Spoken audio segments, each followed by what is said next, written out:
Savaş var şu anda. İnsanlar ölüyor. Evlere yangın düşüyor. Şehirler tahrip ediliyor.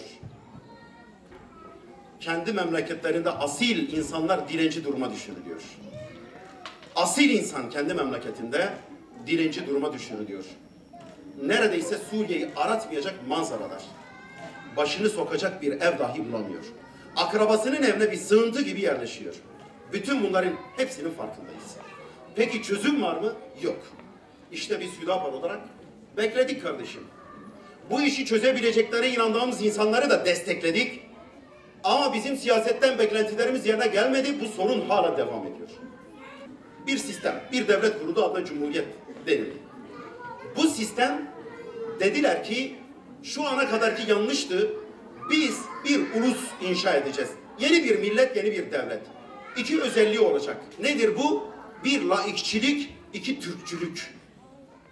Laikçilik ve Türkçülük. Laikçilik üzerinden bütün Müslümanlara zulmedildi. İstiklal mahkemelerinde insanlara ilmi, İslam hukukunu öğreten ne kadar alim varsa dar ağaçlarında sallandırıldı. Toplum alimlerden yoksun bırakıldı.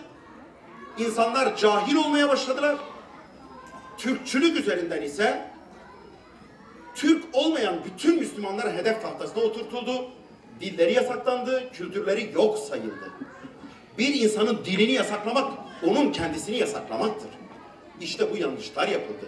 Sen ısrarla burayı görmezden geliyorsun. Sonuca geliyorsun.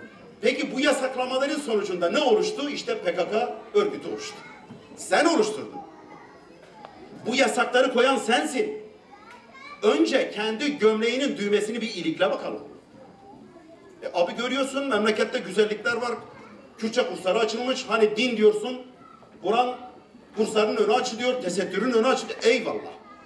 Biz İslami muhalefetiz. Yapılan doğru adımları destekler, tebrik ederiz. Tebrik ediyoruz. Allah razı olsun. Bu güzel adımları atan en alt noktasındaki en üst yetkiliye kadar hepsinden Allah razı olsun. Çok doğru şeyler. Ama yetersiz. Hemen bunu da ispat edeceğiz. Bu memleketin en yüksek kanuni organı neresidir? Türkiye Büyük Millet Meclisi. Türkiye Büyük Millet Meclisi. Gel bakalım. Türkiye Büyük Millet Meclisi'nde bir Fatiha suresini okuduğun zaman ne olarak yazıyor oraya? X olarak yazıyor. Bilinmeyen. Bu sistem. Ben sana kamu kurumlarında özel Kürtçe konuşabilirsin. TRT'de Kürtçe bir kanal da olabilir. Ajansların Kürtçe bölüm servisleri de olabilir. Sen de Kürtçe etkinlikler yapabilirsin. Ama Kürtçeyi bu kamusal alana taşımaya çalışırsan dur diyeceğim orada sana. Ben bu sistemi bunun üzerine kurmuşum çünkü. Sana izin vermem. İşte sorun buradan kaynaklanıyor. Kürtçe konuşuyor, yasaklı dil diyor. Bilinmeyen dil diyor. Fatiha okuyor, hani iki şey üzerine kurulmuştu ya bu sistem, unutmayalım. Laikçilik üzerine kurulmuştu, Türkçülük üzerine kurulmuştu. Kürtçe Allah'ın ayetlerinden bir ayet olan bir dildir. Aynen Türkçe gibi, İngilizce gibi, Arapça gibi, Zazaca gibi, Fransızca gibi, İbranice gibi hiç fark etmez. Çünkü diller Allah'ın ayetleridir.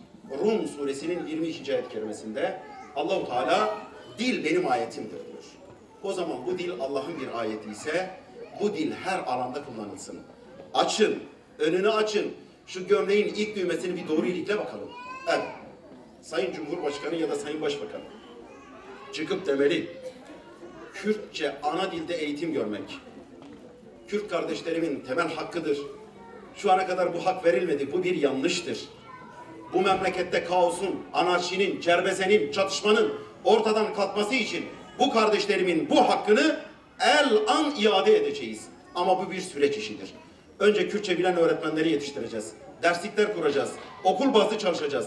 Teknokratlara biz yetki vermişiz. Bu işle ilgili projeler hazırlayacaklar. En kısa zamanda bu serbest hale gelecek dediği zaman sebebini ortadan kaldırıyorsun ya. Sonuç kendiliğinden ortadan kalkacak. Artık kimse çocuklarımızı daha çıkaramayacak. 40 yıldan beridir çözüm süreci bu olmuyor. uzatmadan bu meseleyle ilgili iki temel hemen aklımıza kalsın diye iki temel çözümümüz. Bir, Kürtçe veyahut da başka herhangi bir dilde yeteri talep olması halinde insanlar istedikleri şekilde ana dilleriyle eğitim görsünler. Sen bu hakkı ver. İsteyen kullanır, isteyen kullanmaz. Vatandaşlık tanımının değişmesi lazım. Şimdi 82 Anayasası'nda diyor ki şu an kanuni anayasada Türkiye Cumhuriyeti'ne vatandaşlık bağıyla bağlı olan herkes Türktür diyor. Ya hayda. Kardeşim yalan söylüyorsun. Vallahi yalan söylüyorsun. Bu memlekette herkes Türk değil.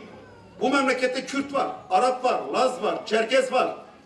Bu memlekete bağlı olan herkes bu memleketin vatandaşıdır. Neyine yetmiyor kardeşim? Parti bunun aracıdır Allah'ımız. Bu tebliğ ve irşadın bir aracıdır. Bu gözle bakmamız lazım. Mesele böyle parti pırtı meselesi değil. Bu gözle bakacağız. Seni hesaba çekecek olan Allah'a karşı verecek cevabın olacak. Alanlara ve meydanlara çıktığımız zaman Allah'ın izniyle elbette bunu anlatacağız. Bu modeli sunacağız. Çözümleri anlatacağız. İşte onun için sonuçlardan bizim de uzaklaşmamız gerekiyor. Her insanla temas kurmamız gerekiyor. İçki içiyor olabilir. Kumar oynuyor olabilir. Fuhşa bulaşmış olabilir. Faiz yiyor olabilir. Sen gelme, sen faizcisin. Benim komşularımın, akrabalarım içeride o zındıkın tekidir zaten. Kumar oynuyor. Diğeri bilmem ne. Sen tek başına kaldın. Vallahi seninle de bir şey olmaz. Sen bu topluma temas etmek zorundasın. Bu toplum bozulmuş. Hep beraber her birimizin bir eksikliği var. İyi birbirimize gidip gelmeyelim. Hayır. Onun için bu anlayışımızı da değiştireceğiz. Bu insanlarımıza temas edeceğiz. Kıyafeti, giyim tarzı, hayat tarzı, aile yaşamı, alışkanlıkları, değer yargıları bizim gibi olmak zorunda değil. Ama biz onlara ulaşmak zorundayız. Temas etmek zorundayız. Ellerinden tutmak zorundayız. Gönlümüzü onlara açmak zorundayız. Çünkü orası çok tehlikelidir. Eğer böyle yaparsak işte biraz önce hareketimizin üzerine oturduğu temeller. Biz görevimizi yapmış oluyoruz.